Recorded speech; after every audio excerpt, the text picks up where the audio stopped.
Assalamualaikum warahmatullahi wabarakatuh, and welcome to the first Adil Knowledge Retreat of 2022. We are back with part 2 of a very familiar topic to each and every one of us here, and it's none other than halal. Thank you for joining us in our event tonight. We hope you will benefit greatly from this session, inshallah. Before we begin, allow me to share that there will be interpreters for the hearing impaired throughout the event tonight. With that, our discourse will begin very soon, and we will try to end, inshallah, by 9:30 p.m. Along the way, you may submit your questions anytime throughout the event by scanning the QR code at the corner of your screen. Q&A will be conducted after the presentation of the final speaker, inshallah. Thank you. Bismillahirrahmanirrahim. Alhamdulillahi rabbil alamin. Assalatu wassalamu ala rasulillah wa ala alihi wa sahbihi ajma'in. Brothers and sisters, Assalamualaikum warahmatullahi wabarakatuh once again. My name is Muhammad Khairani Basiran, and I warmly welcome you to tonight's edition of part 2 of Is It Halal or Not? This program is organized by the Youth and Community Education Strategic Unit, MUIS. Let us begin today's event with the recitation of Surah Al-Fatiha. May Allah subhanahu wa ta'ala bless us and accept all of our deeds. Al-Fatiha.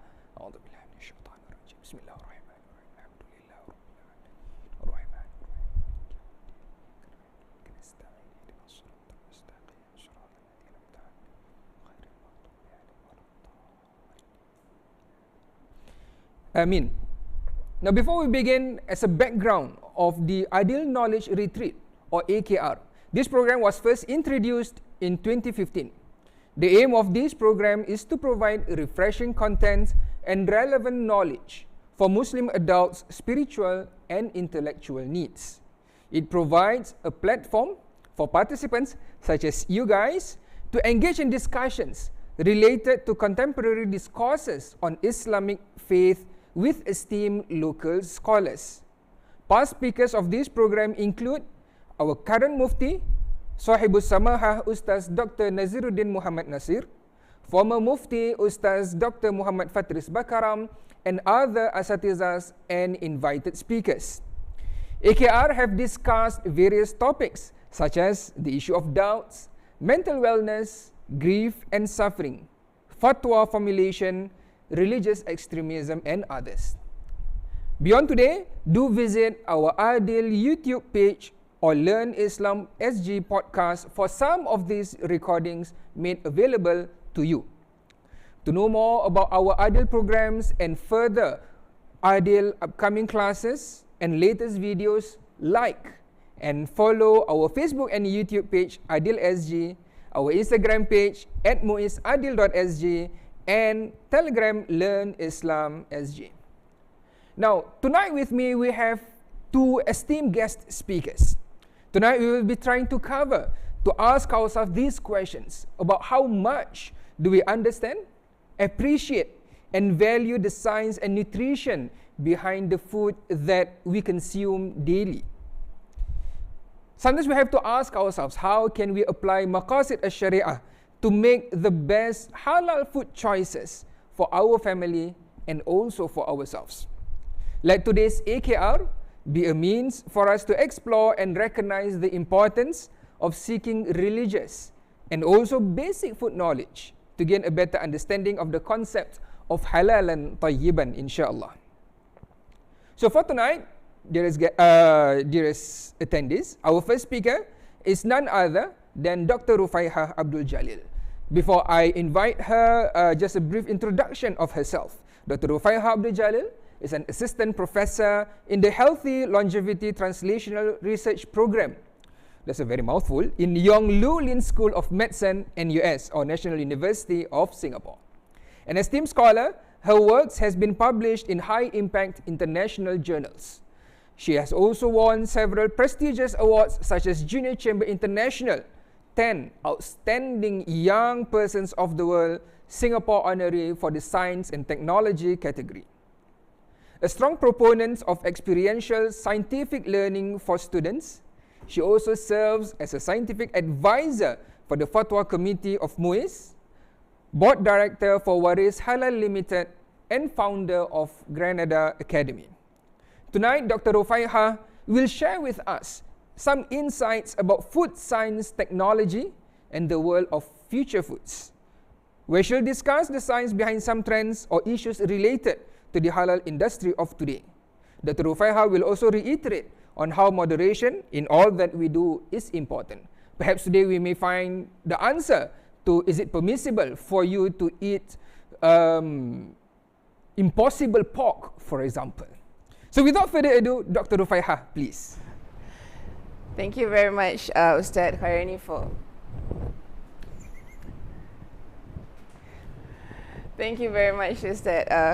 for inviting me today for the AKR session. So today I'll be basically talking about food science technology and the world of future foods. As you all know, foods are actually very important for all human beings. It is a major component of our survival, and critically, it's also nourishment for human body and mind. And in Islamic concept, we do have the food in Islamic concept talking about two important components, which is halal and tayyib. All our foods, we get all the nutrients from all our food. So basically, we have the macronutrients such as carbohydrates, proteins, and lipids, and also micronutrients, which are vitamins and minerals. So what do actually all these nutrients do to us? So you have macronutrients, which actually contribute mostly for our bulk energy, which is needed for our metabolic system. That's where you can run, you can eat, digestive system, your immune systems, all taking place, and they are all played by your macronutrients. And we also have the micronutrients, which actually help with various functions of the body, particularly in terms of growth and disease prevention. So that's why it's really critical looking at all the components that we get on a food for our health. And in the recent years, actually, there has been a lot of research going on looking at how our food intake and our gut microbiota actually plays a big role in our health. So basically, all human beings, we do have microbes that actually reside in our human gastrointestinal tract, and depending on what you actually eat, these microbes actually use your dietary intake for substrates for their own food, and in turn, they actually metabolize or break down this food that you actually eat, and then use it to produce other diet-derived and secondary metabolites of food. Okay, for more layman terms, compounds. All right, and these compounds actually plays a lot of role in affecting our immune and also nervous system, which then actually lead to affecting our health and disease development or even progression. So with this research, actually, there is a highlight on the importance of the kind of food that you actually eat. So now we are talking about a lot of these they're actually kind of new terms of food science and technology in the recent decade or so. In the recent years, it is actually a very integrated multidisciplinary approach when it comes to food science and technology. And we are talking about scientists coming from different expertise. For example, here in the slide, you can see agricultural science, nutritional science, food chemistry, sensory analysis, and you're talking about foodomics, looking at all the omics technology, and also food microbiology, engineering, physical chemistry. So you are talking about a variety type of scientists coming together to actually play a big part in the food and science technology field. So now I move on to I just want to share some of the food technologies of the 21st century. Probably some of the items that I'm going to highlight are things that you probably have heard about.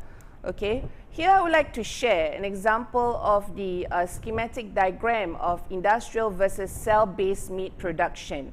Why are we always talking about all these cell-based meat production compared to the industrial or conventional ones? So the industrial conventional ones has been around for many, many years, but it is not without all the hiccups or all the negative effects that come with it.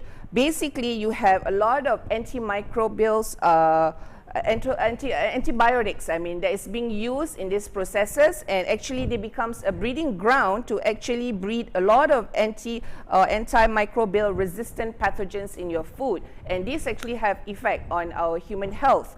At the same time, they are not really very friendly to the animal welfare because they really focus on a lot of efficiency.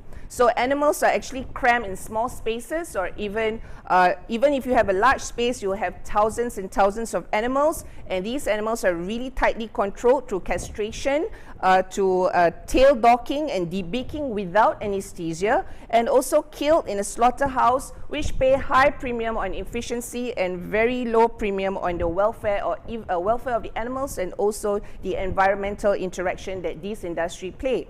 So the whole processes of cattle breeding all the way to you get the meat that you actually purchase takes approximately about 2 years. So people, the industry is actually looking at new technology or new methods of producing meat, and they have come up, or they even suggested, the cell-based meat production, where you actually just need to sample some cells from the livestock and then grow them in the lab and get 3D tissue formation just like the meat that you get on your plate. And these whole processes take only about 3 weeks long. I just want to zoom up a little bit on how actually cell-based meat production takes place. You get a muscle biopsy from any of the animals. It can be from beef, chicken, or seafood. Even seafood right now is really popular. You get a muscle biopsy, you isolate the cells, grow them in a culture media, which is full of many different kinds of hormones, growth factors, and serum. You differentiate them, or I would say layman's term would be turning these cells into muscle satellite cells. So these muscle satellite cells, they actually sit on tissue engineered scaffolds to give you that kind of meat texture. You grow it in a bioreactor, and after 3 weeks you get the meat that you see on the screen, and then you can actually cook it and eat it. So these are some of the examples of, I'm just sharing just very few of the industry players out there. These are more of the common ones. We even have Shiok Meats, which is the they are cell-based, but cell-based seafood meat actually. So the industry is really growing, and by 2030 it is expected that about US $25 billion global industry. So it's really happening out there, okay? So next we talk about alternative proteins, okay? You see some very nice insects there. Insects are not common. Are not common for us, at least in Singapore, but it's quite common in certain countries like South America, certain countries in South America, Africa, and also some parts of Asia. Why insects, you might say, right? Insects are very rich in protein, fiber, minerals, and vitamin. And if you're talking about whether insect farming actually occupy a lot of space and things like that, not really. Insect farming it requires very significantly less land, water, and energy, and also emit very few greenhouse gases like methane, carbon dioxide, and etc. So it also, another advantage of actually growing insect farming is that it helps to reduce the food waste that we all come up with, because insects can actually feed on these unwanted fruits and vegetables. If you think these are strange items, you can actually see there's a lot of insect-based food out there actually in the market. If you're talking about plant-based protein or meat, so plant-based, either you add the heme inside. Heme is the kind of compound that actually gives you the color, the texture, and smell of meat. So you can have two versions of plant-based meat, one with heme and one without. So basically, it's a mix of dry and wet plant-derived ingredients. You can have soybeans, mung beans, and you go through a certain series of processes where certain compounds are extracted, certain matrix are extracted out to actually form the kind of meat that you actually see in the market. So these are some samples of protein alternative products in the market. If you really want to try, you see there's even chips like eat bugs. Okay, so of course in the Western world we don't really eat, most of them don't really eat bugs, but they can package it in really nice packaging like chips and also bread actually. This is another thing that I would like to actually introduce to all of you is actually a technology that's really useful in some ways or another, is the 3D food printing. We are not talking about scary food, really scary or unknown food that we are printing here. 3D food printing is actually, it uses a current additive manufacturing process where you actually use materials, or in this case, food materials that has been processed from real food, right? Like your vegetables, your meat and things like that. And they are actually added layer by layer in a controlled and very sequential manner using automated robotic to build up very nice, complicated, very nice geometric complex objects. So basically, if you look on the right side, where I actually prepare a workflow of how it actually happens. So the engineers could actually set up a 3D printing parameter to meet whatever expectation of the customer or even the baker or the chef. And by inputting certain sensorial profile on it, it actually allow you to decide how to actually use this 3D food printer to print the kind of texture, nutritional level of your food that you want. So you can actually just print it out, and then you can then either cook or eat it raw. It is kind of like a very popular thing in Europe. You actually have a machine such as Foodini, where customers at home can actually have this Foodini printer that they can have a little nozzles from as few as 3 and all the way up to 8 nozzles with different kinds of food paste that you can actually use to print the kind of food that you want. So here are some examples for printed food that is currently out there in the market. For example, you have BHEX on the top left-hand corner. You have BHEX company that actually 3D print pizzas of different kinds of nutritional value. And you have the pasta, a very famous pasta company, Barilla, that actually 3D print pasta with rose kind of design, and many different kinds of design actually Barilla is doing it. And then you can also print your cookies. And also you can have, children's party, you can have very nicely printed biscuits and cakes and things like that. So 3D food printer is actually used to assist current bakers of chef in designing. So the creativity comes from the designer, and after that they will program it in the printer to actually print the kind of design and food that you're interested in. So this is also very emerging kind of industry. Right now we have so many different kinds of startups. We have about 46 startups. This was based on the data from 2020. They are all over the world, printing many different kinds of food for customer or even restaurants also. And applications for 3D printing is not just about fun shapes food for kids, but in Singapore, they actually, I would say Singapore Polytechnic actually worked with one of the hospitals here to actually 3D print food which provides soft diet for the elderly. And also, it can be also used for personalizing your own dishes. And at the same time, in the hospitals or in the clinics, you can actually personalize the kind of nutrition or the pharmaceutical drugs for specific patients.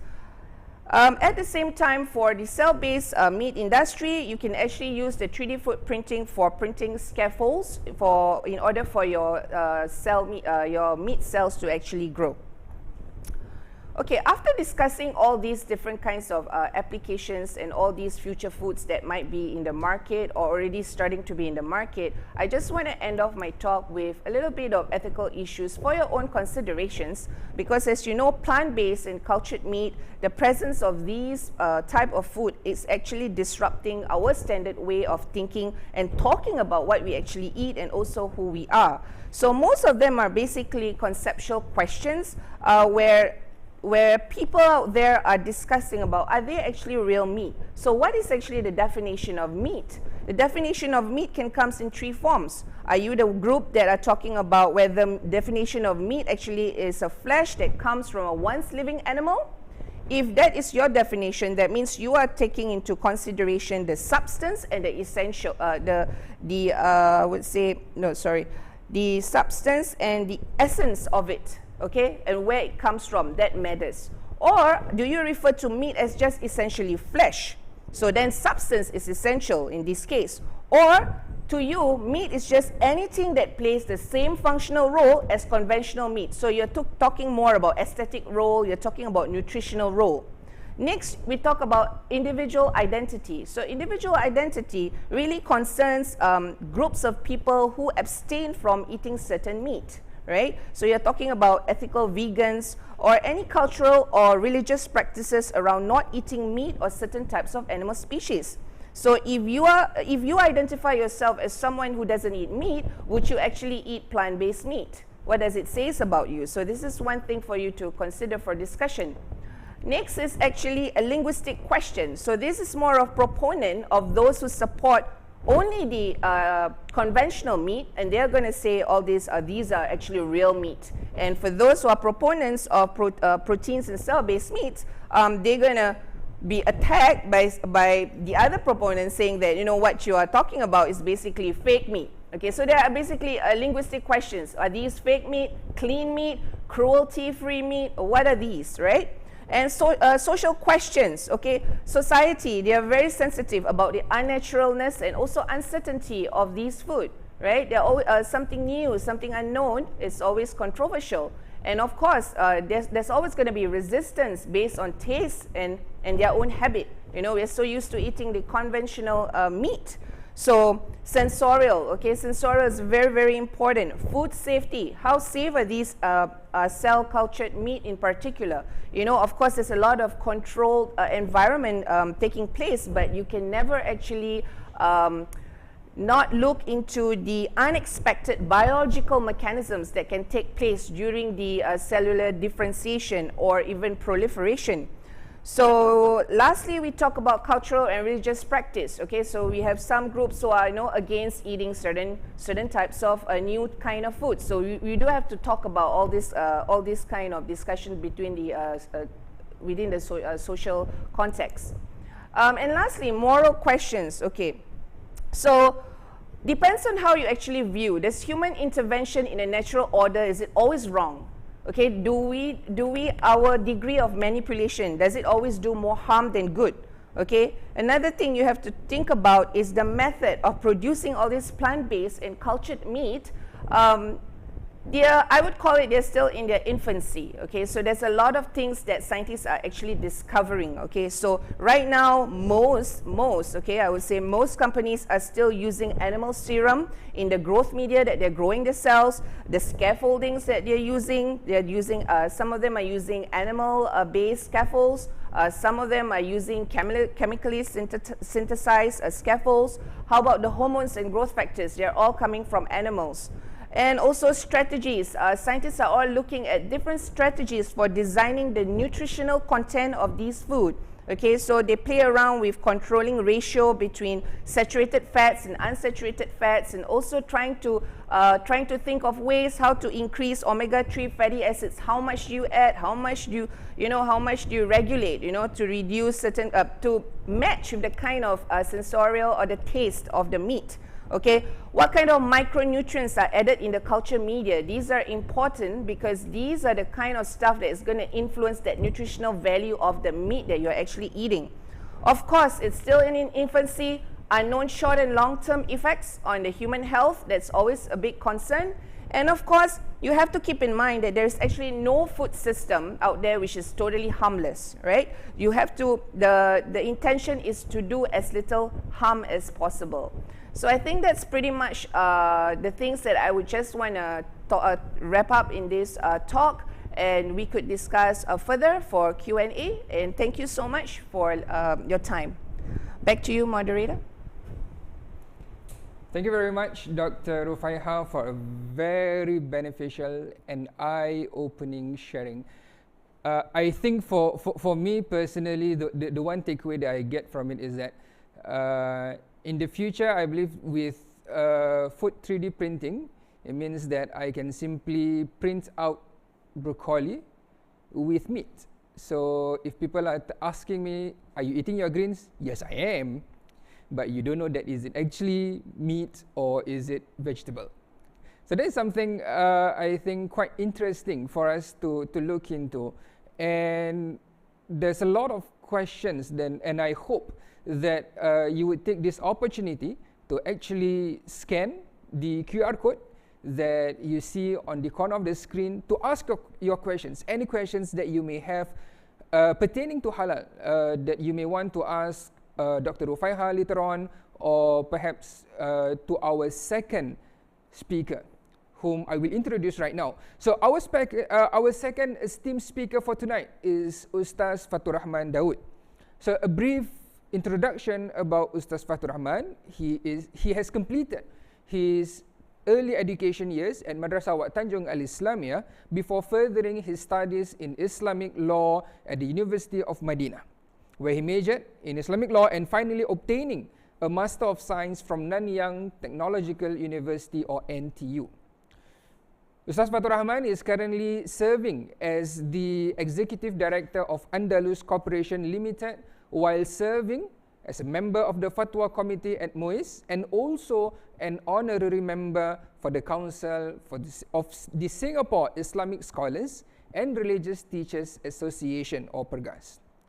So tonight, perhaps you might be questioning, so what is Ustaz going to talk about tonight?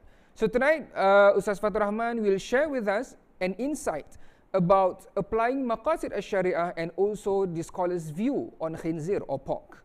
Among the points of discussion is how we can develop the confidence to decide on what is halal and tayyib, or permissible and wholesome. Always do remember these two keywords. It's not just about halal, but it also needs to be tayyib. It needs to be wholesome. Or otherwise, we also need to decide on can we or can we not eat something on a proper understanding of our religious knowledge. Also in the Quran, pork or khinzir is clearly forbidden for Muslims to consume.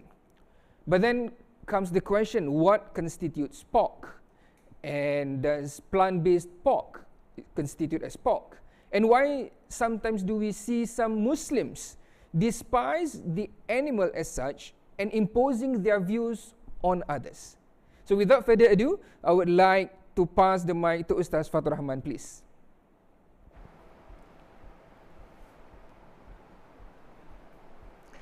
Bismillahirrahmanirrahim. Alhamdulillah wassalatu wassalamu ala Rasulillah wa ala alihi wa sahbihi wa man wala, amma ba'd. Thank you, our handsome moderator, Ustaz Khairani, and my fellow panel, Dr. Rufaiha, and to all the viewers, Assalamualaikum warahmatullahi wabarakatuh. Alhamdulillah, we are very grateful today to be here to discuss a topic which I personally see it as a very important topic. We seldom go deep to discuss in this topic, but in this 20 minutes of presentation, I will try to briefly discuss on two main topic of mine, which is the maqasid al-Sharia and the ahkam or law related to khinzir. Let us go to the first topic, maqasid al-Sharia. This is a very deep topic, and I don't think it's fair for me to just within these 10 minutes to discuss about the topic clearly, but briefly I will try to explain to the viewers at home what is maqasid al-Sharia. For those who wants to know more about maqasid al-Sharia, I urge you all to read about maqasid al-Sharia. You can Google. If you Google Dr. Jasir Auda, you can find a lot of discussion on that in the YouTube, inshallah. The term maqasid al-Sharia is actually an Arabic term from the word maqsad or maqsid. In Malay we call it maksud. Apa maksud dia? Dalam hukum ini ada halal atau haram, tapi apakah maksud di sebalik hukum tersebut? What is the maqasid behind a certain rulings? In English we call it a purpose, objective or principle. And maqasid al-Sharia or maqasid of Islamic law are the general objective of our Sharia, of Islamic law. It has to do with something related to the meaning and objective of our religion. And maqasid Sharia, it always deals with the question of why. And in our daily life, in our daily language, it helps us to give an answer to the question of why. And this question of why is very important. Once we try to ask ourselves and we try to find the answer for the question of why, we will take our thinking, our level of thinking to a higher level. We try to go deeper into what is the meaning. We try to ask things related to the ethics, the moral, the akhlaq, the principles or the value of our Sharia. But sadly, yes, we always forget about the why questions. We are more comfortable to ask about the how, what, where, and when, and we forget about the why. And because we always forget about the why, we ourselves having a problem in terms of our Islamic thought, in Islamic thinking. We sometimes follow opinions, and sometimes that opinion are wrong, but we follow it anyway. Sometimes that opinion didn't make sense to us, but we follow it anyway. And worse than that, sometimes that opinion can harm us and sometimes harm the others. Okay. And as we all know, that our Sharia or our Islamic Sharia is not here to cause any harm or any damage. The Sharia is a way of life that Allah subhanahu wa ta'ala has prescribed or sent it to us. The Sharia is a fulfillment of goodness and getting rid of any harm or destruction. The Sharia is a divine thing that Allah subhanahu wa ta'ala prescribed to us. But the fiqh, which is the understanding or the law itself, it is something that is human. We as a human understand or interpret from the Sharia itself. So fiqh or the law is human, but the Sharia is divine. And the Sharia is complete and perfect, but our understanding, the fiqh, from our understanding is not necessarily complete, and in fact, it will never be complete. It always evolves. It's always a human understanding of the Sharia. Okay? Our understanding and interpretation could be right and could be wrong. And the fiqh or the Islamic law could change with the change of time or the change of place or context. And that is why the maqasid al-Sharia is very important, because the maqasid Sharia tells us the fiqh that is right, the law that is right from the law that is wrong. And maqasid Sharia tells us how we can change the law within a certain context. Maqasid Sharia is divine and it is unchangeable. What we call in Arabic is al-thawabit, but the fiqh is changeable. What we call it as al-mutaghayyirat. As an example, okay, to make things clear, our Sahaba, the Prophet Sahaba, the companion, Umar radiyallahu anhu, he temporarily suspended the punishment of theft during the famine of Medina because of drought. He thought that applying the punishment prescribed in the text, in the Quran or in the Sunnah, while people are in need for supplies for their survival, it goes against the general maqasid of Sharia or the fundamental maqasid of Sharia, which is the justice. It goes against the principle of justice. And another example where Umar radiyallahu anhu decide to include horse in types of the wealth of zakat, although the Prophet sallallahu alaihi wasallam did not include them. The Prophet sallallahu alaihi wasallam only include three animals, which is the goat, cow, and camels. Umar's rationale was that horse at that time were becoming significantly more valuable than the camels, that the Prophet sallallahu alaihi wasallam include that in the zakat. But Umar understood that the purpose of zakat is actually as an assistance that we took from the wealthy, money from the wealthy, and give it to the poor, regardless of exact type of wealth that were mentioned in the prophetic tradition. And this why question, and with these why theories of Sharia, scholars has put had put a number of theories over the centuries, and they range like the meaning of justice, equality, the common good, and so forth. Okay?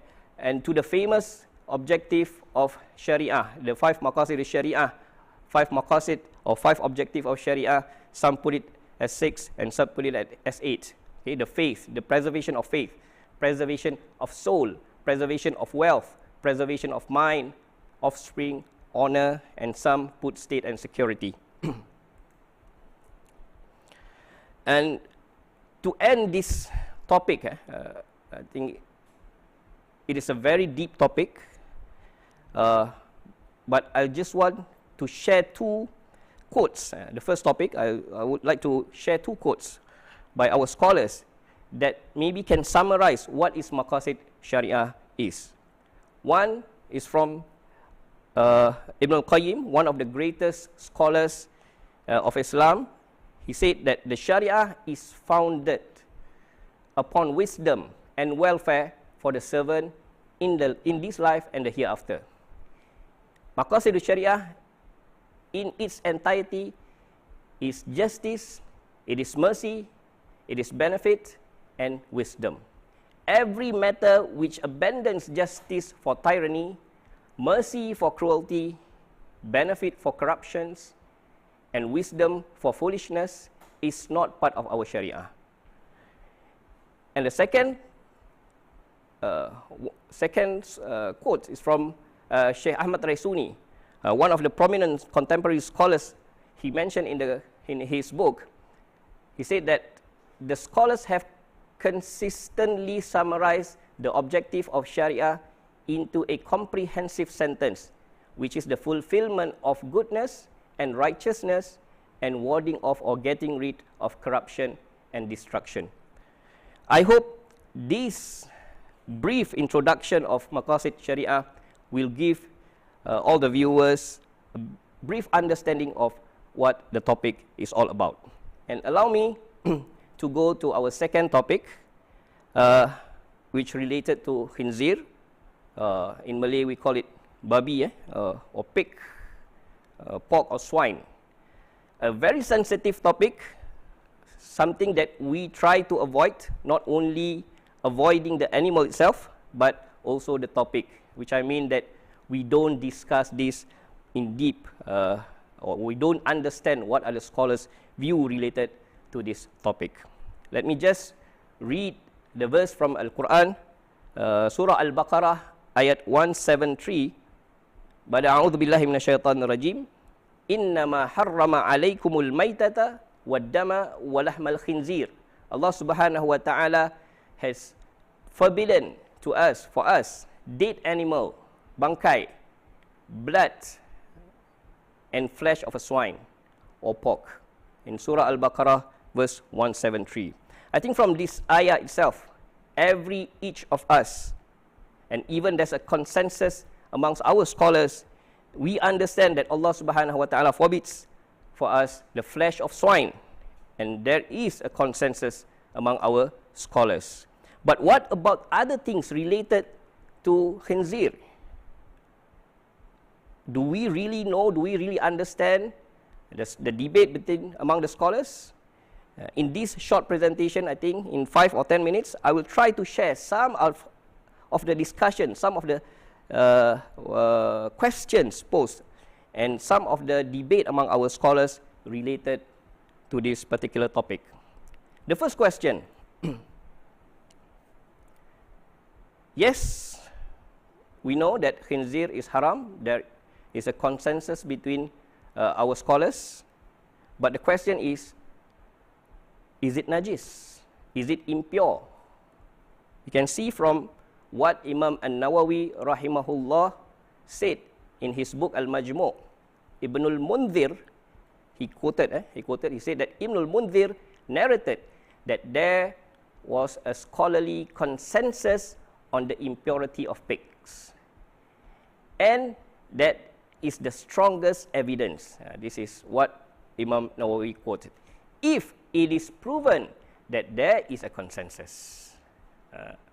That's the magic word, if it is proven. But the view of Imam Malik is that pigs are pure as long, so long as they are alive. Okay? And Imam An-Nawawi continues in Kitab Al-Majmu', we do not have any clear evidence to suggest that pigs are impure when they are alive. Okay? The view that pigs and dogs are impure is not something which our ulama agree upon. Okay? Rather, it is a view of most of our scholars. Yes, the majority of our scholars say that it is impure, but one of our scholar, which is Imam Malik himself, and Shaykhul Islam Ibn Taymiyyah, regarded his opinion, or Imam Malik's opinion, is more likely to be the correct opinion. And some of our scholars differentiate between dogs and pigs. They say that the dogs are impure, but the pigs are not. Okay? And I hope that all the viewers, everybody here, don't get me wrong. I'm not trying to say that khinzir is pure and everybody needs to follow this opinion. What I'm trying to share or try to convey is that there is a debate between our scholars, and there's differences among our scholars related to that question, whether it is pure or is it najis. And as we all know that not all haram things, food, animal, substance, which is haram, are also najis. I give you an example of we are prohibited from eating lions, the meat of lions. We are prohibited to eat eagles, for example, or turtles. In Islam, we are not advised to eat them. But are they najis? When we touch them, do we need to cleanse our hands according to a certain rituals or what? Okay, there's no specific dalil in the Quran saying that we need to do that. Okay, we are prohibited to eat them, but they are not najis. The second question, if it's najis, okay, which part of it is najis? Okay, with regard to this, Imam Ahmad reported 3 opinions among scholars related to hair growing on a body which is impure. One of the opinion, it says that all kinds of hair are pure, even the hair of dogs and the bristles of pigs. And this is the view favored by one of the Hanbali scholars, which is Abu Bakr ibn Abdul Aziz. And Mazhab Maliki says that pig skin is najis or impure when it is dead and it cannot be purified through a tanning, ataupun we call it in Malay sama, according to a famous mazhab. While the opposing opinion, like opinion of Imam Abdul Mun'im bin Al-Faras, stated that pig skin is same as any other skin, which is permitted to be used after it's being tanned, or selepas ia sama, we can use it, and it's halal for us to use it. Okay. The third question, how do we cleanse its impurity if we consider it as najis? There's a narration in prophetic hadith, riwayah Abu Daud, if I'm not mistaken. Riwayah by Abu Tha'labah said, we live with the people of book, Ahlul Kitab, the Yahud and Nasara, and they use their utensils for cooking the flesh of swine and drinking wine. And the companion asked our Prophet sallallahu alaihi wasallam, can we take or use their utensils? And the Nabi sallallahu alaihi wasallam, our Messenger sallallahu alaihi wasallam, replied, if you can get any other utensils, then use that. If you cannot get it, then just wash it with water and eat out of them. Okay. Next, I will want to share briefly two concepts used by our scholars when they want to determine whether a thing or a food, is it najis, impure, or is it pure, or is it halal or not. The first is the concept of istihala and istihlak. Okay. These two concepts being used by our scholars. Istihala is the process of change, means that the substance change into another substance with different characteristic. So an impure substance may change into a pure substance, and a haram substance may change into a permissible according to a Sharia. And one example that happens in the time of our Prophet sallallahu alaihi wasallam is the hadith related that he allows the companion to take or to consume a wine that has changed to a vinegar. And the second concept is about the istihlak. It's a process of dilution of impure substance by adding other pure elements. And based on that concept of istihala, there is a seminar in 1995, and the Islamic Medical Sciences Organization in Kuwait, they discussed the issues of haram and impure substances in food and medicine. They issued a statement, and of it, it says, soap that is produced by the change of fat from pigs or dead meat becomes pure by means of this process, and it is permissible for us to use the soap. A cheese which is made by using rennet from dead meat of animal whose meat is permissible is tahir or clean, and it is permissible for us to eat it. Ointment, creams and cosmetics that contain pork fat are not permissible to use unless we are certainly, there is a certainty that the fat has undergone a process of change, which is istihala.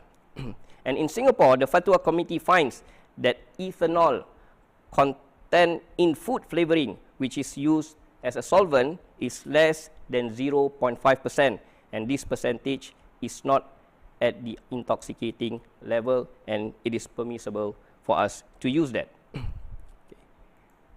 Last is the concept of umum al-balwa. According to Dr. Wahbah Zuhaili, he said that umum al-balwa means something that is so widespread that it's difficult for us as a person to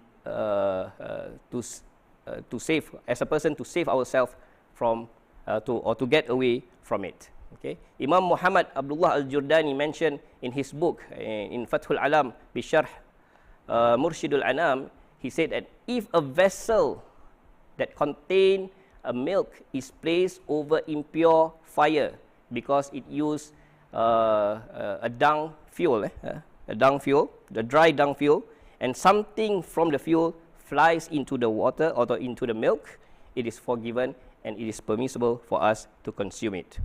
And the method of umum al-balwa has been adopted by earlier scholars, especially when they discuss about the issue related to hara and related to the rate of najis, which is forgiven on the basis that it is very difficult for us to avoid or to eliminate it. Okay. Among the discussion or the debate, as an example, they said that the feces found on the street are forgiven if it comes into contact with our clothes, because it is little and it is hard for us to avoid. Therefore, our prayers using that kind of cloth are valid. The bird droppings found in the tawaf place, mataf, when we do our tawaf, do not affect the validity of our tawaf if we step on the bird droppings. Grain that comes into contact with cow dung, it is not considered as unclean, and it is forgiven because farmers use cow dung as their agricultural tools. And eating fish without emptying its stomach is also something permissible in our Sharia. So how do we apply maqasid? I will just give one example in context in Singapore. Like for example, the previous fatwa on therapeutic drugs and vaccine, it have ruled that in cases where there is no other alternatives, product that contain prohibited ingredients can still be used for treatment because the main objective is to save life. Okay, you can refer to the specific fatwa on the rotavirus vaccine in 2013. And also, the impure substance or prohibited items used in upstream process would have undergone multiple layers of chemical process such as filtration that would render them undetectable and negligible in final product. This is similar to the drug of heparin and the rotavirus vaccine. In Muslim jurisprudence, this process is similar to al-istihala, like what I mentioned before this. And the Fatwa Committee also opines that the percentage of pig-derived enzyme in the trypsin solution is very little. It's 0.000001. Okay? Based on the concept of istihlak, the Fatwa Committee does conclude that the impure element in the overall product is very insignificant compared to the overwhelming percentage of pure element contained in the product. With that, thank you very much. That is all my presentation. I'll back to the moderator. Thank you very much, Ustaz Fatur Rahman, for your sharing.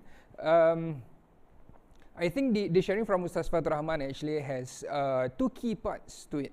So there's two parts for his sharing. First of all, which is about maqasid Sharia, which to conclude, I would say that just remember this, that the whole purpose of the religion is to uphold righteousness and to avoid destruction. So in anything that you do, when we talk about your life, and if you're talking about, is this permissible, or should I do this, or should I not do this, always remember those two key things. Is it, does it bring you towards righteousness or destruction? And from there, you can make your own decision. Secondly, when we talk about the issue of khinzir or pigs, I've seen actually there's quite a number of questions from our audience actually about the issue and the status of pigs or swine. Later on, we will look into it further, okay, in the question and answer. But what I can summarize from the explanation given is that there is actually a nuanced and different opinions among scholars about the whole issue of pigs or swine. Right? So let's keep that in mind as we go on to our next section, which is our Q&A segment for tonight.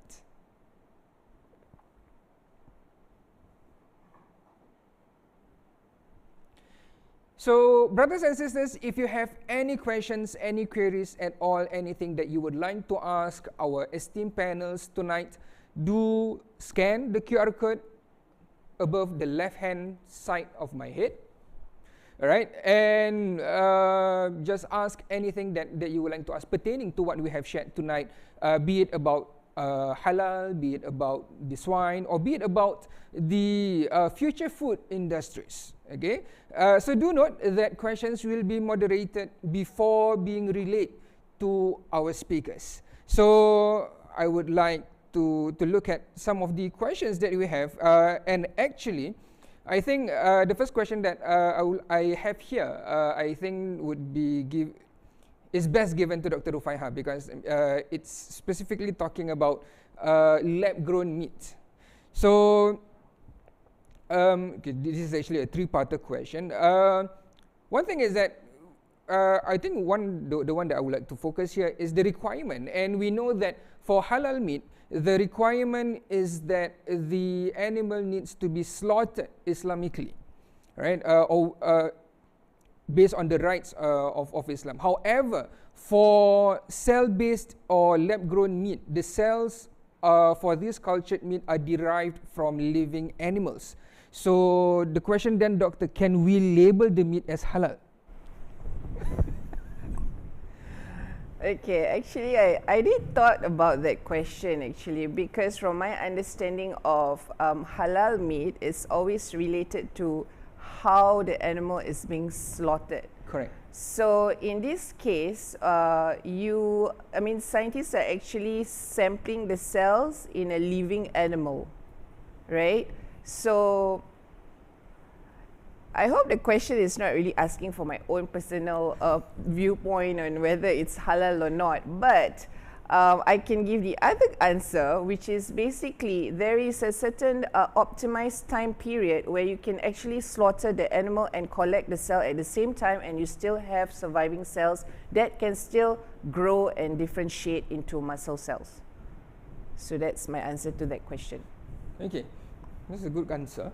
And I mean, then I think earlier on you also spoke about how for this lab-grown meats, it needs to come from components derived from animals. So, if that's the case,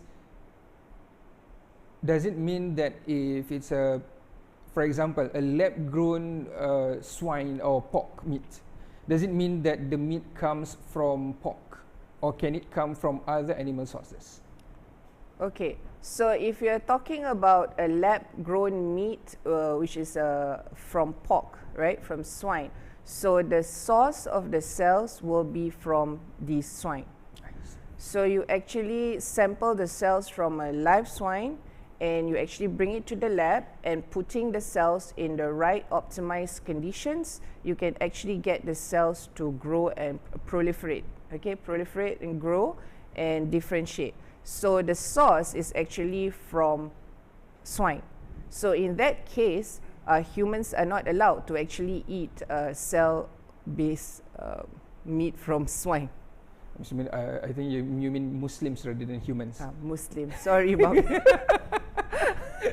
Muslims are not allowed to eat that because the source is from the cells is actually the meat from the swine itself. Yeah. But if you're talking about plant-based pork, which is already out there in the market, actually I take a look at those packaging and I actually look at the ingredients. There is no pork or swine or anything. But the taste of that plant-based meat or so-called plant-based pork meat, I think if you have never eaten pork before, I don't think I also can tell whether this tastes the same like the actual pork. Okay, so but in terms of the technicalities, if you're talking about the ingredients, there is nothing from swine. Yeah. Understand. Okay.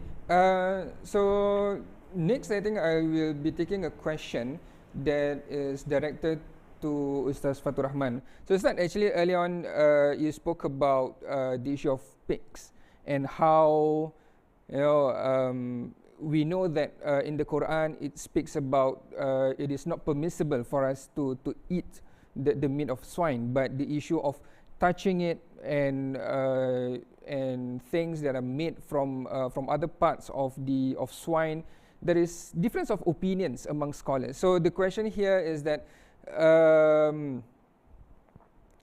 is it okay for us to touch the pig?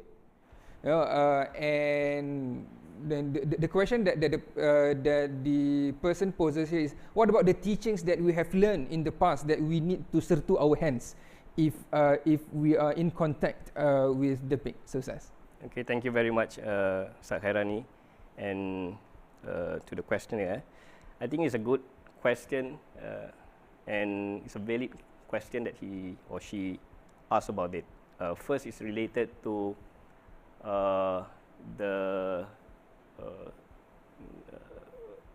is it okay for us to touch a pig, right? Yep. Yeah. Although in Madhab Ash-Shafi'i, the opinion is actually we need to do cleanse it 7 times with water and 1 of it with soil, right? Yep. Okay, sertu lah. In Malay we call it sertu, sorry. But there's no prohibition for us not to touch the pig. Okay, Imam Ash-Shafi'i himself didn't tell any of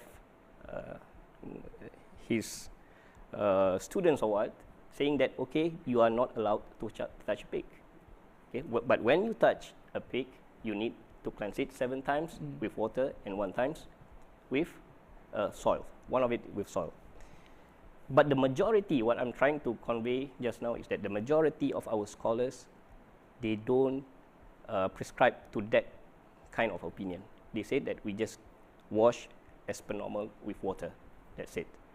Okay. So to answer that question, yes, we can touch a pig, but if you are you adhere to Mazhab al-Shafi'i, then you wash it 7 times and one of it with soil. Okay. The second question, sorry, was that? So the question was, so what about the teachings that we have learned in the past that we need to sort of, which I think you have covered it. Yep. Yes. Yeah. But I think that there's another question that is related to it. So the person asked here, can you clarify how the quoted statement of from Imam Nawawi seems inconclusive, but there seems to be consensus in the Shafi'i madhab that pigs are indeed najis. Yeah, I'm not saying that Imam An-Nawawi adhere to that opinion. I'm trying to say that Imam An-Nawawi state in his Kitab Al-Majmu' there is an opinion saying that the pig or the swine washing of when we touch a meat, a pig or a swine, there's no need for us to wash it 7 times. Okay, that's the majority of an opinion, which Imam Nawawi quoted and put it in Al-Majmu'. And also he stated that Imam Malik says that the pig skin is pure, is okay for us to touch it when it's alive. Okay, and I think yes, because Imam Nawawi, he himself is from a Shafi'i, he sticks to the Shafi'i mazhab, saying that it is impure. All right, thank you, Ustaz. Sorry, I think the next question is still to you. I think, but so because it touches earlier on about how Dr. Rufai actually spoke about insects, but how while it is not something that is normal for us in our diet to eat insects, but there are in certain countries elsewhere they do eat insects as part of their daily food intake even. So the question is, there's 2 parts of it. Actually the 2 questions are the same I think. So the question is insects halal to be eaten? And the thing is that, are there any prophetic traditions about how the prophets or maybe the companions themselves ever eaten insects? Because yes, we do have and we do know of prophetic traditions telling us about the prophets and his companions eating meat. But is there any prophetic traditions telling us that the prophet himself or maybe the companions ate insects in their lifetime? And if so, if there is none, is insects then halal for us to consume? All right. Okay, there is a prophetic hadith saying that we can eat grasshopper, belalang. But do we eat it? It's up to us whether we want to eat it or not. Okay. But yes, that's okay. It's okay for us to eat grasshopper or belalang. And there is also a prophetic tradition or hadith saying that all these insects are dirty. Okay, so we are prohibited from eating something that is dirty. But from the explanation of from Dr. Rufaiha saying that there are processes to make it clean, and there are process of istihala and so forth to make certain things clean. If you are sure that the insects is clean, then why not? Okay, as long as we are sure and it is a benefit for us and will not cause harm to ourselves, yes, we can eat it. So next question, I would like to pose it to Dr. Rufaiha. She has been smiling because she got no questions to herself. Earlier on you were talking about lab-grown meat. So the question being posed here is that, do you see the potential of lab-grown meat being something that is easily accessible truly as an alternative to the natural meat that we have today. Because I mean, today when we talk about lab-grown meat or even plant-based meat, we don't really see much of it in the market. So do you see in the future, maybe is it in the near future or even further along down the road, that this so alternative meat will be as mainstream as the natural or normal meat? Interesting question, Ustaz Hairani. Actually, why you don't really see cell-based meat out there in the market as often as plant-based meat. Actually, plant-based meat has a longer history. So you actually can see more of these plant-based alternatives, meat alternatives in the market. Actually, you all have to understand the bigger concept of this thing. Why people are actually coming up with these alternatives. So you have to look at the bigger picture, right? The bigger picture, as you can see, there's this rising affluence in the low income and middle income group of people in countries like China and things like that. So you have to look at that, and actually the consumption of meat itself is actually increasing over the years. Okay, so we actually need to have an protein alternatives. So that's why comes all these cell-based meat and of course the plant-based meat alternatives. Right now, it's not a mainstream. It is going to be mainstream. Trust me. The works are in there. You know, a lot of money are pumping into these technologies. So it's really out there. It's running quite rapidly. You know, research areas in refining this meat, you know, cell-based meat is really running. You know, back in the lab, you can actually see it's really, really running. It's rising numbers of startups. Because one issue that I'm also concerned about is that, you know, right now the process of making that meat is still not very technologically advanced as compared to the different kinds of meat you can actually get from different breeds of animal, different species, young, old, different cuts. You know, all this would require for lab-grown meat to reach that level is going to take time. But yes, it's going to happen. Very highly likely it's going to happen, okay? Because the tools out there to actually design all these things is actually out there. So it's just a matter of optimizing it, and then, you know, you can get all this thing, and it's just probably, I don't know, 10 years time, 5-10 years time, I would say. Yeah, it's really, research is really running very rapidly in this field. 5 to 10 years time is a very short time. Short time. It's a very short time. Yes, very short time. So it's a matter of how we actually view this food. So to me, it's not just about halal or it's not halal, but to me, I think it's whether it's toib or not toib. Because there's a lot of things happening in there. Trade secrets, companies are not going to share.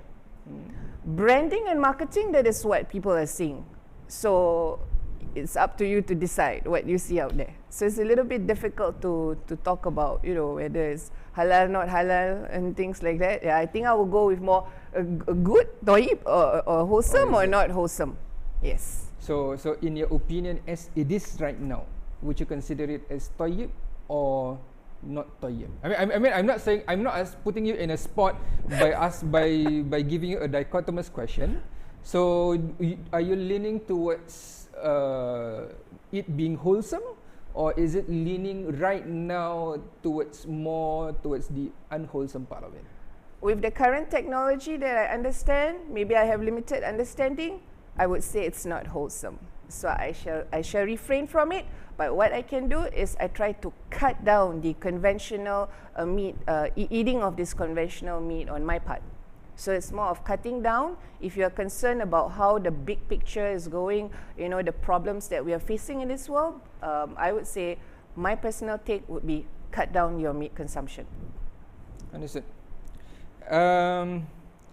I think this question I can open to both of you. There's a question coming here. So which is more tayyib? Which is more wholesome? Lab-grown meat, plant-based meat, or natural meat? And I mean, to me personally, after listening what you have shared earlier on, is that when you talk about wholesome, you're looking not you are looking at a very big and complicated picture that the moral questions are there, the issues of environment, and so on and so forth. So I mean, I have my own opinion on it, but I would like to ask our panelists first. I'm just a moderator anyway. I will let them fight over themselves who should go first. I think, in my opinion, because we don't have a good information on what's going on around it and behind it, so it is not fair to say that which is more wholesome. Okay. Generally, yes, we can say that getting something to get rid of what's happening on that industry right now and to have an alternative is very good. Okay. But yes, we don't know. That's what Dr. Rufaiha has mentioned just now. We don't know the consequences of that kind of food. Okay. So me myself, I personally, like Dr. Rufaiha, I'm maybe conservative. I try to consume whatever I believe right now and comfortable, which is a normal food, normal meat and so forth. But yes, I'm open to a new kind of meat. But again, whether it's wholesome, is it tayyib or not, that requires a different discussion, a different level of discussion, maybe a seminar, not one seminar, maybe 2 or 3 seminars. Yeah. We need professionals to discuss about it. Okay. So basically, there's no specific answer from me.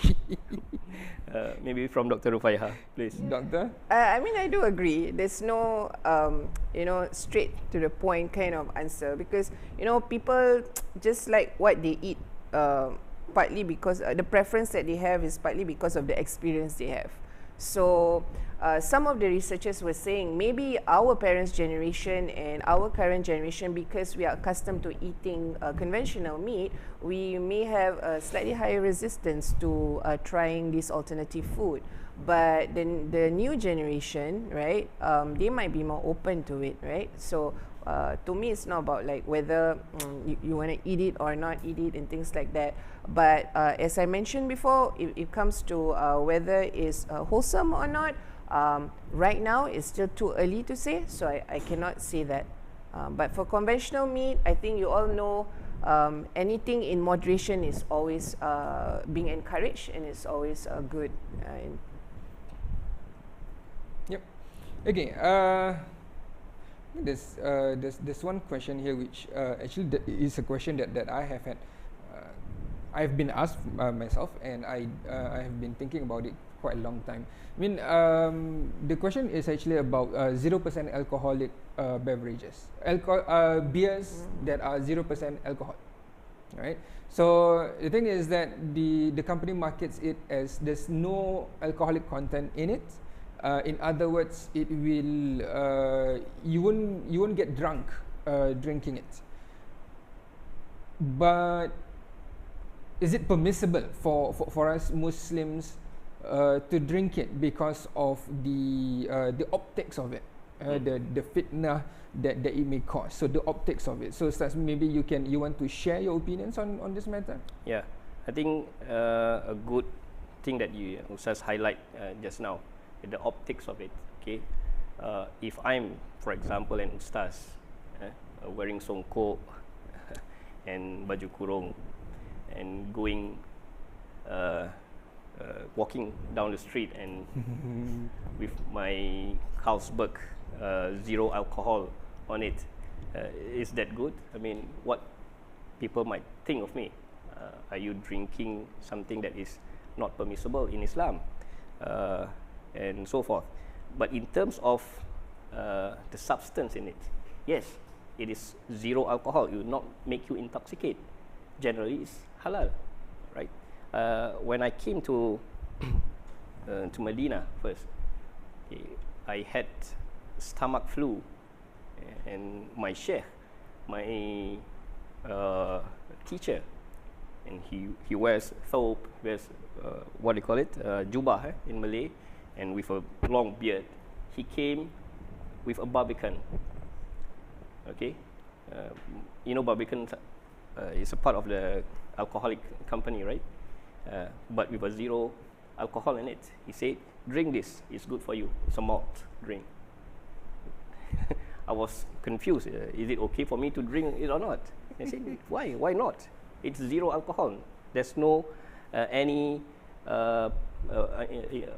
prohibited substance in it.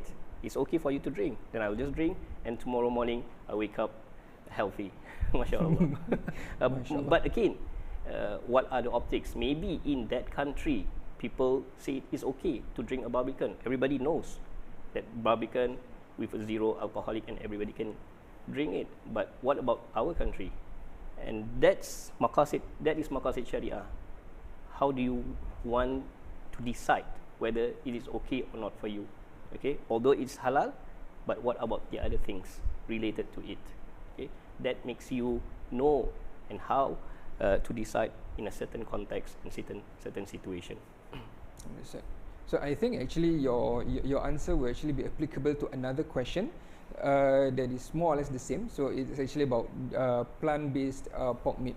So again, although it's not from it's not from swine, but eating it may cause fear or confusion. Yep. So again, like you said, so it's optics. So the question is that how our community accepts this kind of thing.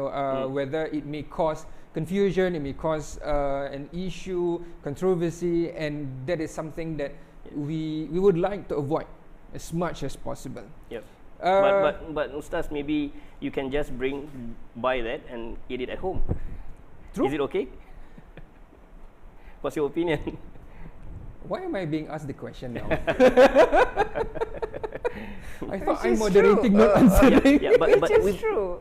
with that maqasid Sharia, if we can get rid of any kind of harm, can we do it?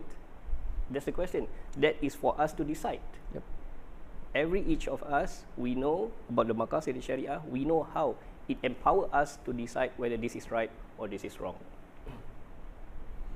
So in other words, essentially, if I buy it from online grocery shop, send it to my house, no one sees it, then I can drink maybe it. You No want issues, to taste no it. optics. Yeah. So no optics. So And actually, even the plant-based pork, it's actually marketing, right? Yep. The word pork. Yep.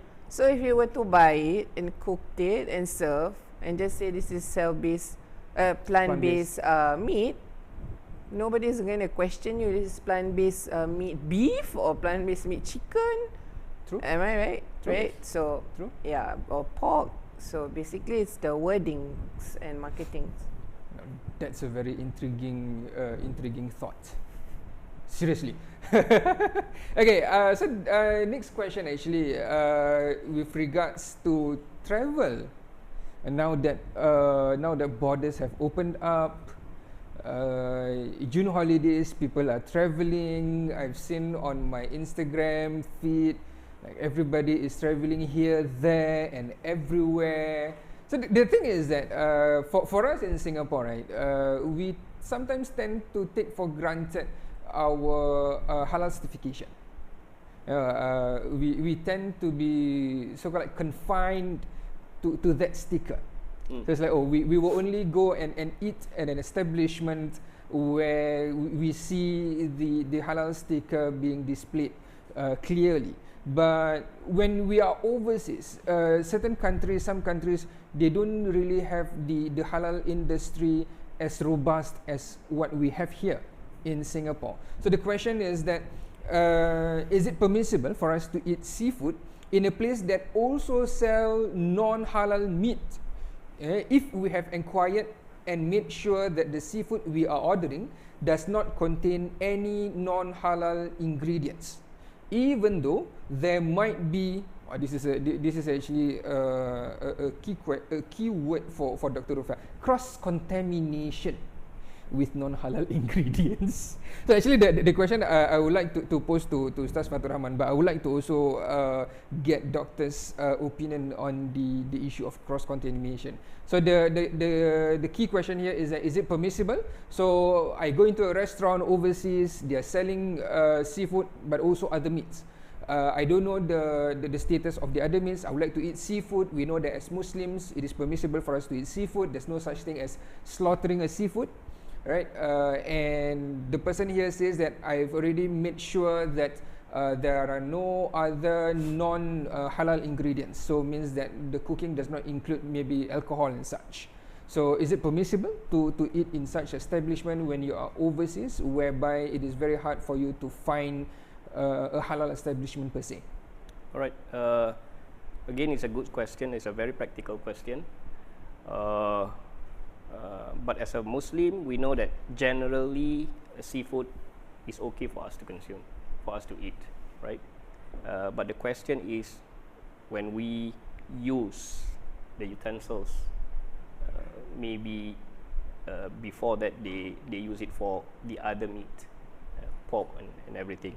I think I explained earlier in one of the hadiths of the Prophet sallallahu alaihi wasallam, when the Sahaba says that we are living with Ahlul Kitab, and they use their utensils, they use their knife and so forth to cook on it, with it, a pork, specifically stated there, a pork, and they use their glasses and so forth to drink wine.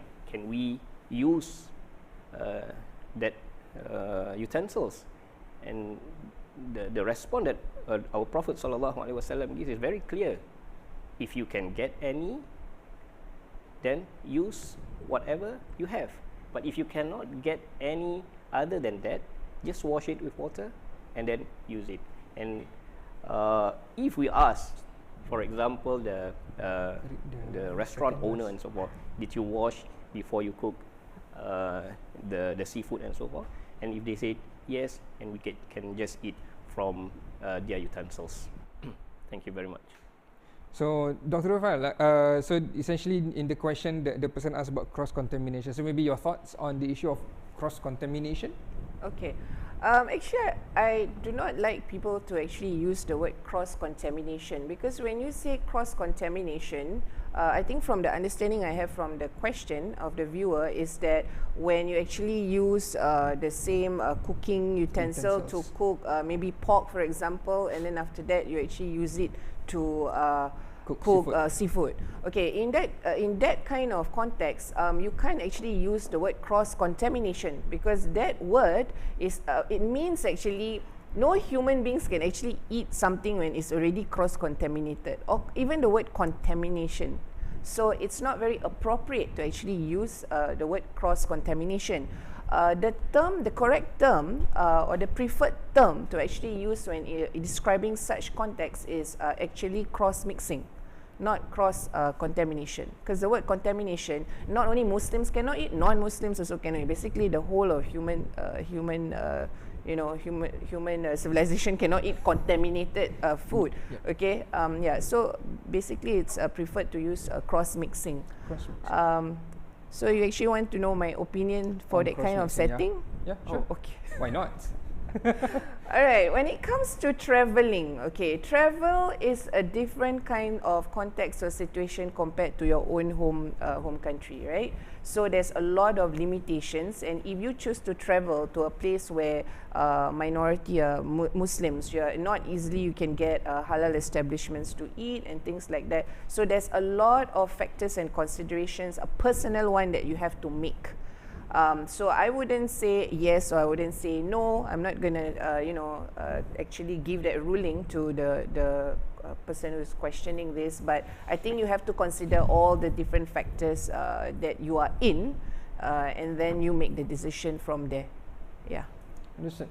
So essentially, what Dr. Rufai is actually telling is that, whenever you're overseas and then the issue of halal in food comes around, first question is you need to ask. You need to ask the stall owner, you know, where do you source your meat from, you know, how is it being cooked, and so on and so forth. You need to check whether any of the ingredients are halal or not. And I think the key important part is check. Is decide. So actually, the decision is on you yourself. So when we talk about food consumption, at the end of the day, it's you who need to decide whether do you think is it okay for me to eat this, to consume this or not. So again, like our earlier joke, you know, is it okay if I were to deliver food to my house? It's impossible meat, impossible pork with and then I also add on 0% alcoholic beer. Then can I drink it? Can I consume it? So again, the question is, you have to decide for yourself. Do you think that can I not? So Ustaz Khairuni, maybe to make it a little bit more personal, maybe I can share my own personal experience. Sure. When I actually traveled to a place, a very distant kind of place where, you know, it's really out of town kind of stuff, and I was caught in a situation where there was only 2 restaurants, right? You have a Western restaurant and you actually have a Chinese restaurant, both not halal. Okay, so I'm here, like already dinner time, you know, I'm very hungry. So I have to make that decision, right? Do I have to go to the Western one and I look at the menu, and then I look at the Chinese restaurant, I look at the menu. Okay, in both cases, both have pork available in their menu. So I just, at that point, I just have to make a decision. Okay, do I want Western food or do I actually want Chinese food? So that was my question, okay? So of course, in the end, I see, okay, I want to try Western food. So I actually went to the Western restaurant and I literally actually asked the person the ingredients for all the dishes that I choose. I mean, like which main dish that I wanted to have. I actually asked the person, and practically, unfortunately, like 90% of the dishes in there all has pork. Until that person actually asked me, are you allergic to pork? So that's why you're asking me all these things. So I mean, it's really like a very distant kind of place, you know. I'm very sure they are not very aware of, like, you know, there's no Muslims there at all. So I just keep quiet, you know, not really. So I end up with something, you know, just to make me not hungry. So I just choose something which was that 10% that doesn't have pork, and I just have to eat that. So that's why this kind of question is very difficult to answer, yes or no, because it all depends on the situation you are in. Understood. Yeah. Okay, I think we still have a few more minutes for at least one more question. So the question here is about fermented foods, for example, kombucha. Okay, so I myself am not familiar with kombucha, but essentially it's here. The question is, as with all fermented foods, there will be some alcohol within it. So the question here is, since it is beneficial for health, then can we say that these fermented foods are wholesome and permissible if the alcohol content is within the halal limits? You already answered the question. It's within the halal limit, then it's okay. So essentially, maybe the person who asked, maybe what is the halal limit? Yeah. Some country, I'm not sure in Singapore, I think 0.5, 0.1 is it? 0.1 at the end product, I think. At the end product, it should be less than 0.1 is the maximum. So yes, you can eat it. You know, our favorite food, our kampung food, tapai, is it? Tapai. Tapai ubi, we have tapai pulut. When they check, there's a little bit of so-called alcohol on it, but we eat it anyway because we are not intoxicated when eating that. Although my mother, she loves it and she eat it a lot, it will not make her intoxicated. Understood. Interesting story about tapai, because I got a non-Muslim to actually try tapai, and he was so shocked that we Muslims actually eat this. Because you know of why? the alcohol content? He said, this tastes really like alcohol. How come you guys can eat tapai? I was like, I have no idea how alcohol actually tastes because I've never drink alcohol. But he said, exactly, this is like alcoholic taste and you can actually eat this. So at that point, I just kept quiet because I wasn't really sure how to answer that that question. That's another intriguing thought. Again, like you said, you might need to have a seminar rather than just a 2-hour session like this. I think one last question before we end, because this last question may take a while for Dr. Rufaiha to answer. So the question asked is, what is the prospect of researchers advancing the research on cultured meat or lab-grown meat by combining 2 or more different cells from 2 different animals? So like earlier on, you were talking about how at the current moment, the lab-grown meat is they can't really get those different cuts that you can get in natural meat. So the question is, what is the prospect of that happening, that researchers are able to create such complex food combining 2 or more different cells from 2 different animals? Right, and how it may affect the Muslim society. That one you can throw to Ustaz Fatur Rahman later on. Actually, if you want to try creating meats that resemble certain types of cuts and all this thing, you don't really need to actually pick cells from different animals. You can actually pick sample cells from the same animal, but different types of cells from the animal. Yeah, so you can have the muscle cells, you can have the fibrotic cells. You know, there's many different kinds of cell types that you can actually harvest, and after that you can actually grow them individually, and then later on combine it with certain scaffolds. So you don't literally need to actually pick up cells from cow and then some from pig, that kind of thing. When you're talking about trying to create certain kind of meat cuts. Texture. Yeah, textures. So you can actually play around with the different cell types, not cells from different animals. I see. Okay, right now I have not heard of any companies that are looking into mixing cells from different animals. I'm not sure why they would actually want to do that. Because That creating new tastes, maybe. Yeah. Because essentially, I think the objective of lab-grown meat or even plant-based meat is actually to try and mimic the taste of natural meat. Yeah, currently the main aim for them to actually do this is to mimic the conventional meat.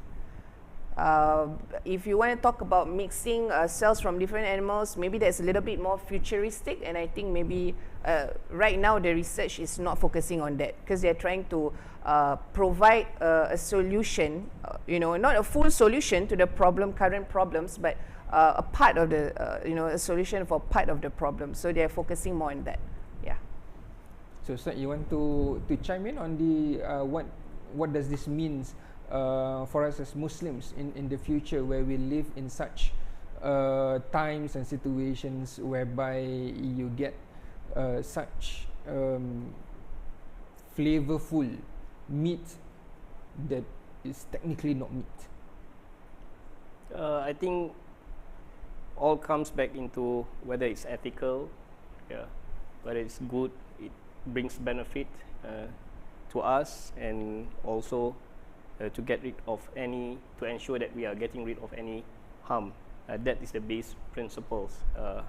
By all means, if it is benefit for us, and we know that it is halal, with all the process and so forth, with all the differences amongst our scholars that we know, and of course, at that point of time, we might really need to go beyond what our mazhab and our practice in Singapore, for example, because there are new things, new interpretation need to come in there.